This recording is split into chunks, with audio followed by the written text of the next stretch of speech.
was never in doubt as to who killed Phoebe or when or how that happened. The question was whether her father knew what was wrong, and today a jury decided that he did know. It took about as long for the jury's verdict to be read as it did for Jonchuck to kill his daughter. Defendant is guilty of murder in the first degree. With that, the defense's argument that he didn't know it was wrong by reason of insanity was sunk. They had argued he'd heard voices, that he thought he was the Pope, and that the walls were turning black. And he was in a severe psychotic state. His memory was affected. He's been medicated so heavily since then.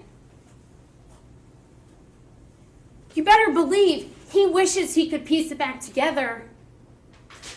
We're stuck with what we have. Prosecutors argued he killed Phoebe to take revenge on her mother over a custody dispute. If he can't have her, they're not going to have her. They also said his driving away from officers right after showed he knew what it meant to be arrested.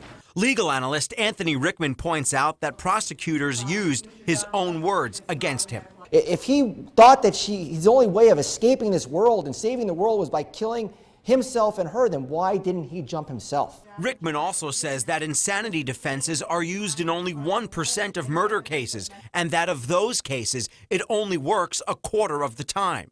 He also says a jury is inclined to be more than sympathetic to a helpless 5-year-old. We know that Jonchuck had a mental illness, but what the jury found was that mental illness did not create a circumstance where he didn't know the difference between right and wrong.